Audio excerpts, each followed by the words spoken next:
Hello dear friends, പത്രമാറ്റിൻ്റെ പുതിയൊരു എപ്പിസോഡിലേക്ക് എല്ലാവർക്കും സ്വാഗതം. അങ്ങനെ നമ്മുടെ നവ്യയും അഭിയുമായിട്ട് സംസാരിച്ചുകൊണ്ട് നിൽക്കുകയാണ്. അപ്പോൾ നവ്യ പറയുകയാണ്, കല്യാണത്തിന് മുന്നേ എന്തൊക്കെയായിരുന്നു, സ്വർണ്ണമാല, സ്വർണ്ണവള, ഡയമണ്ടിൻ്റെ മോതിരം, റിങ് എന്നൊക്കെ പറയുകയാണേ. കല്യാണത്തിന് ശേഷം നീ എന്തെങ്കിലും എനിക്ക് മേടിച്ച് തന്നിട്ടുണ്ടോ? എടി, അന്നൊക്കെ എനിക്ക് പൈസ ഉണ്ടായിരുന്നു.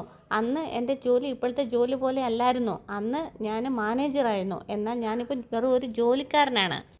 അവിടെ നിന്ന് അഴിമതി കാണിച്ചു, അതുകൊണ്ടല്ലേ നിന്നെ തരം താഴ്ത്തിയത്. അതേതൊക്കെയാലും നന്നായി, അല്ലെങ്കിൽ നീ നോക്കിയിരുന്ന ബ്രാഞ്ച് ഇപ്പോൾ പൂട്ടേണ്ടി വന്നേനെ എന്നിങ്ങനെ നവ്യ പറയുവാണേ.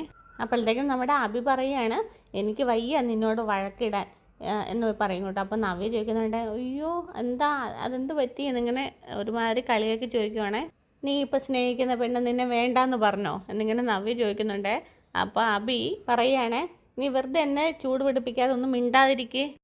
അടുത്തതായിട്ട് കാണിക്കുന്നത് നമ്മുടെ ദേവയാനിയും ജലജയുമാണ്. അപ്പോൾ ഇങ്ങനെ ജലജ വെള്ളം കുടിക്കാനെന്നുള്ള രീതിയിൽ റൂമിലോട്ട് നമ്മുടെ ഡൈനിങ് ടേബിളിന് അങ്ങോട്ടേക്ക് വരികയാണ് കേട്ടോ. അപ്പോൾ ദേവയാനി സ്റ്റെപ്പ് ഇറങ്ങി വരുന്നുണ്ട്.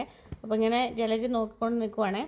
അപ്പോഴത്തേക്കിനും ദേവയാനി വന്നതിൻ്റെ ഇങ്ങനെ ചോദിക്കും, നീ കിടക്കാൻ എന്താ, നീ ഇപ്പോഴേ കിടക്കാൻ പോവുകയാണോ ചോദിക്കും കേട്ടോ.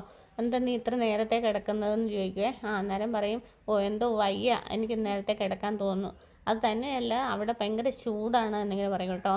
അപ്പം നിൻ്റെ റൂമിൽ AC ഉണ്ടല്ലോ, പിന്നെ എന്താ നിനക്ക് ഇത്ര ചൂട് അനുഭവപ്പെടുന്നതെന്ന് ചോദിക്കും കേട്ടോ. അപ്പം റൂമിലല്ല ചൂട്, മനസ്സിലാണ് ചൂട്. അപ്പോഴത്തേക്കും നമ്മുടെ ദേവയാനി പറയുന്നുണ്ട്, മനസ്സിനകത്ത് അത്യാഗ്രഹം കൂടിയാലും അങ്ങനെ തന്നെയാണെന്നേ. അതെ, ഒരിക്കലും ശാന്തമാകത്തില്ല, അതെപ്പോഴും ഇങ്ങനെ ചുട്ടു പൊള്ളിക്കൊണ്ടിരിക്കും എന്ന് പറയുവേ. അപ്പോഴത്തേക്കും നമ്മുടെ ജലജ ചോദിക്കുന്നുണ്ട്, അതെന്താ എടത്തി അങ്ങനെ പറഞ്ഞത്? നാളെ എൻ്റെ മരുമകളുടെ അല്ല, നിൻ്റെ മരുമകളുടെ 7ാം മാസമാണ്. അപ്പം ഇങ്ങനെ ജലജ പറയുകയാണേ. പിന്നെ അവിടെ നിന്ന് എല്ലാവരും വിളിക്കാനായിട്ട് വരുന്നുണ്ട്. അത് തന്നെയല്ല, അവരെല്ലാവരും പലഹാരമൊക്കെ ആയിട്ടായിരിക്കും വരുന്നത്. അപ്പോൾ നമ്മളിവിടെ എന്തെങ്കിലും ഉണ്ടാക്കി കൊടുക്കണ്ടേ, അതുപോലെ തിരിച്ച് നമ്മൾ ഉണ്ടാക്കി കൊടുത്തു വിടണ്ടേ എന്ന് ചോദിക്കും കേട്ടോ. അപ്പോൾ ജലജ പറയുകയാണ്, അതെന്തെങ്കിലും നമുക്ക് ബേക്കറിയിൽ നിന്നൊക്കെ മേടിച്ചിട്ട് കൊടുത്തു വിടാം, അത് ചെയ്യാൻ ഞാൻ അഭിയോട് പറഞ്ഞോളാം എന്നിങ്ങനെ ജലജ പറയുന്നുണ്ട് കേട്ടോ. അപ്പോൾ ദേവയാനി പറയുകയാണ്, ബേക്കറിയിൽ നിന്ന് മേടിക്കാനോ?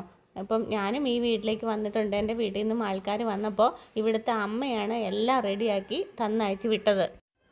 അതൊക്കെ പഴയ കാലമല്ലേ ഏട്ടത്തെ, ഇപ്പോഴത്തെ തലമുറ അതിനൊന്നും വലിയ പ്രാധാന്യം കൊടുക്കത്തില്ല. എന്നാൽ എനിക്ക് അങ്ങനെ ഒരു അഭിപ്രായം ഇല്ല. അതുകൊണ്ട് മര്യാദയ്ക്ക് എൻ്റെ ഒപ്പം വന്നേ, ഇന്ന് എന്തെങ്കിലുമൊക്കെ ചെയ്യാൻ നോക്ക്, ഇന്ന് അർദ്ധരാത്രി കഴിഞ്ഞിട്ട് നീ കിടന്നാൽ മതി എന്നിങ്ങനെ പറയുന്നുണ്ട് ദേവയാനി. എനിക്ക് ഭയങ്കര ക്ഷീണമുണ്ട് എന്നിങ്ങനെ പറയും കേട്ടോ. എനിക്കറിയാം നിനക്ക് ക്ഷീണമുണ്ടെന്ന്, അതുപോലെ തന്നെ എനിക്കും ക്ഷീണമുണ്ട്. നിനക്കറിയാലോ എനിക്ക് വലിയൊരു സർജറി കഴിഞ്ഞതാണെന്ന്. അങ്ങനെയുള്ള എനിക്കുണ്ടാകാത്ത ക്ഷീണം നിനക്കുണ്ടാക്കേണ്ട കാര്യം എന്താ? അതുകൊണ്ട് വരാൻ